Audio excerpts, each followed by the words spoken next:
Now, let's return to immigration and a debate that's heating up once again. Last week, the Trump administration proposed a major change in the way immigration officials decide who gets to come to and who gets to stay in this country.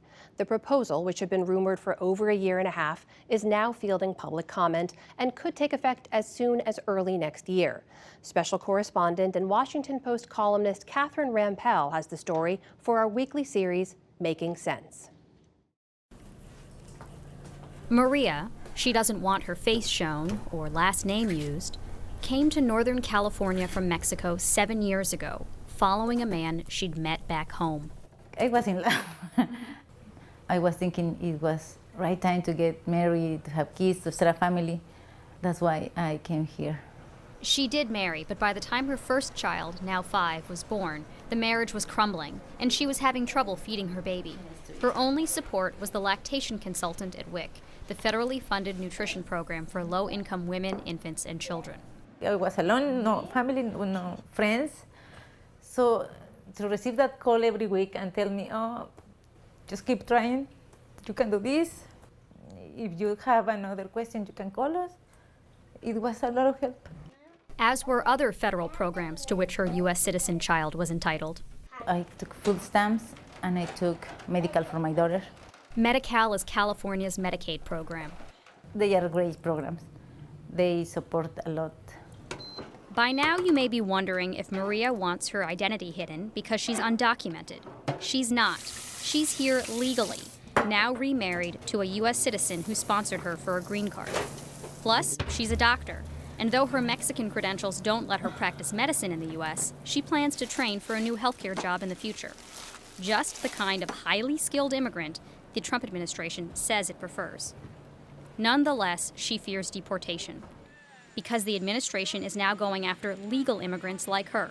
They want to reinterpret a vague bit of immigration law that's supposed to screen whether immigrants are likely to be self-supporting or end up on the dole. It's called the public charge rule. Like it or not, that's been on the books since the 1880s. It was one of the 3 bases upon which people's admission was adjudicated when they showed up at Ellis Island. Francis Cisna is the director of U.S. Citizenship and Immigration Services. He declined an interview, but has spoken publicly about the rule. We're not saying that they can't receive public benefits. We're just saying that there comes a point when someone has become so dependent or reliant on public benefits that we now deem them to be a public charge and accordingly inadmissible. That's something that has to be done. Right now, cash welfare benefits are a strike against a green card application. But, says Maria Elena Hincapié, head of the National Immigration Law Center, the administration wants to greatly expand the list of potential no-nos. Programs like food stamps, housing assistance, like housing Section 8 vouchers. It also includes the low-income subsidy for Medicare Part D. And it includes Medicaid, earning below 125% of the poverty line and failing to work if authorized to do so. The Trump administration is sending a message to people, to the world, that the United States is only open for wealthy people.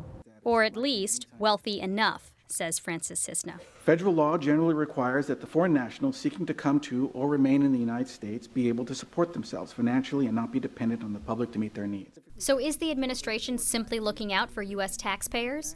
Well, according to a report from the National Academy of Sciences, federal taxpayers are already coming out ahead. UC Davis economist Giovanni Perry. All the recent estimates show that in net, immigrants are a fiscal surplus plus for the U.S. Meaning what? Meaning that they pay more taxes into the system that they receive in terms of public spending, welfare, and benefits. Of course, the more educated and highly skilled the immigrant, like Professor Perry himself, I am Italian, I'm from Italy, the larger the fiscal surplus. And immigrants can be a drain on state and local budgets, primarily due to the cost of educating their kids. But when it comes to federal budgeting, immigrants, both legal and undocumented, compare favorably to similar native-born Americans because they're less likely to be eligible for benefits and more likely to work. So if they are low-educated, immigrants work at rate of 70-75% versus low-educated native that work at rate of 50-55%. But also there is a little bit of a stigma in applying for welfare because they have come here to work, to support their families. And if immigrants were reluctant to apply for benefits before the rule change, They're terrified now. You have a baby girl now. Yes, she's 2 months old. Did you think about enrolling in WIC again? At the beginning, I didn't have a lot of milk. I couldn't breastfeed her. So the doctor told me that it will be great if I get WIC because they will be providing me with formula. But we decided we didn't want to try it because it will be a problem for my residency. Even though WIC is not even targeted in the proposed rule. Since everything is changing and this year is okay, but maybe the next year is not okay, I don't feel really safe taking the programs anymore. Her fear seems reasonable, even before the Trump administration officially proposed the rule change this month. Multiple evolving drafts of it had leaked and were widely covered by foreign language media. The rule is so massive and confusing that it's going to make people fearful across the country. Sherry Hirota is CEO of Asian Health Services, a Bay Area network of clinics.